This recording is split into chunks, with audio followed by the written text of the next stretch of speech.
Hello everyone, welcome to my channel. So ఇది నా first vlog అండి. టెంపుల్ నుంచి స్టార్ట్ చేద్దామని మీకు ఇప్పుడు చూపించే టెంపుల్ వచ్చేసి అమ్మపల్లి సీతారామస్వామి టెంపుల్. ఈ టెంపుల్ వచ్చేసి శంషాబాద్ నుండి 5 కిలోమీటర్ల దూరంలో ఉంటుంది. ఈ గుడి 1000 సంవత్సరాల క్రితంది, అంటే 13వ శతాబ్దంలో నిర్మించబడింది. ఈ గుడి యొక్క గాలి గోపురం యొక్క 60 అడుగుల పైన ఉంటుంది. ముఖ్యంగా ఈ గుడిలోని విశిష్టత ఏంటి అంటే, ఈ స్వామివారి విగ్రహాలు అంటే సీతామాత, రాముడు, లక్ష్మణుడు విగ్రహాలు ఒకే శిలతో అంటే ఒకే రాయితో చేయబడ్డాయి. అంటే వీటిని ఏకశిలా విగ్రహాలు అంటారు. శ్రీరాముల వారు వనవాసంలో ఉన్నప్పుడు ఈ ప్రాంతంలో కొంతకాలం విశ్రాంతి తీసుకున్నారు అని అంటారు. అలాగే ఇంకో ప్రత్యేకత ఏంటంటే, అన్ని గుళ్ళలో రామగుళ్ళలో ఉన్న విధంగా హనుమంతుడు ఈ గుడిలో ఉండడు. హనుమంతుడి విగ్రహం ఉండదు. ఎందుకంటే హనుమంతుడితో పరిచయం ఏర్పడక ముందు వనవాసంలో ఉన్నప్పుడు ఇక్కడ నివసించారు. అందువలన రీసెంట్గా గుడి బయట ఎంట్రన్స్ ముందు హనుమంతుడి విగ్రహాన్ని నిర్మించారు. ఇక్కడ ప్రతి సంవత్సరం శ్రీరామనవమి రోజు చాలా బాగా ఘనంగా చేస్తారు. అంతేకాకుండా ప్రతి 27 రోజులకు ఒకసారి పునర్వసు నక్షత్రం రోజు, అంటే స్వామివారు జన్మించిన నక్షత్రం రోజున ఇక్కడ కళ్యాణాన్ని నిర్వర్తిస్తారు. స్వామివారు దీపాల కాంతిలో అద్భుతంగా దర్శనమిస్తున్నారు. అలాగే గుడి లోపల స్వామివారి ముందు తాబేలు విగ్రహం కూడా ఉంది. దీనివలన ఎలాంటి వాస్తు దోషాలు లేకుండా ఉంటుంది. అలాగే గజస్తంభం వద్ద గరుగ్మంతుడు, హనుమంతుడి విగ్రహాలు ఉంటాయి. మనం ఏ కోరిక కోరుకున్నా సత్వరమే నెరవేరుతుంది అని నమ్మకం.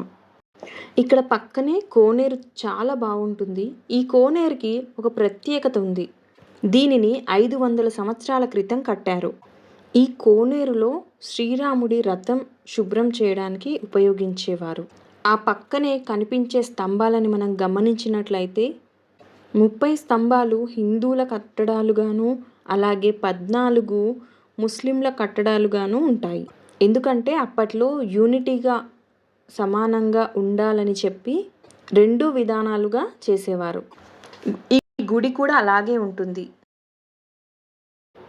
మన తెలుగు ఫిలిం ఇండస్ట్రీ వారికి ఈ యొక్క గుడి చాలా సెంటిమెంట్ అని చెప్పవచ్చు. మనం చాలా మూవీస్లో కూడా చూసుంటాం.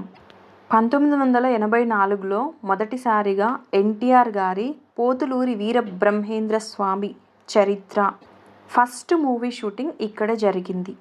ఆ తర్వాత ఎన్నో చిత్రాలు ఇక్కడ చిత్రించబడ్డాయి. ఈ స్థలంలో 450 చిత్రాలకు పైగా చిత్రీకరించారు. మీ అందరికీ తెలిసిన మురారి మూవీ కూడా ఇక్కడే చిత్రీకరించడం జరిగింది.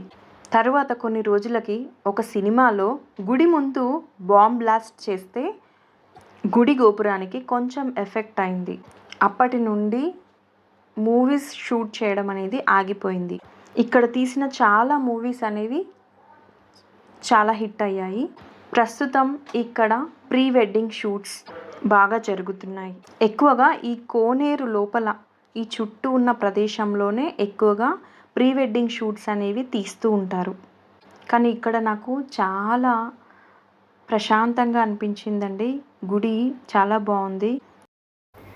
మామూలుగా మనం ఏ గుడికి వెళ్ళినా కూడా ప్రశాంతమైన దర్శనం ఉండదు అండ్ చాలా కమర్షియల్గా వ్యవహరిస్తారు. కానీ ఇక్కడ అలా లేదండి, చాలా బాగుంది.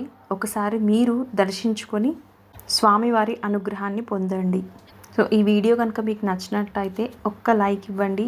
ఇది నా మొదటి వీడియో, నాకు సపోర్ట్గా ఉంటుంది. అలాగే ఇంకా తెలియని వాళ్ళకి షేర్ చేయండి. అలాగే నా ఛానల్ని సబ్స్క్రైబ్ చేసుకోవడం మాత్రం మర్చిపోకండి. పక్కనే ఉన్న బెల్ ఐకాన్ని యాక్టివేట్ చేసుకోవడం ద్వారా నేను చేసే ప్రతి వీడియో నోటిఫికేషన్ మీ వరకు వస్తుంది. Thanks for watching.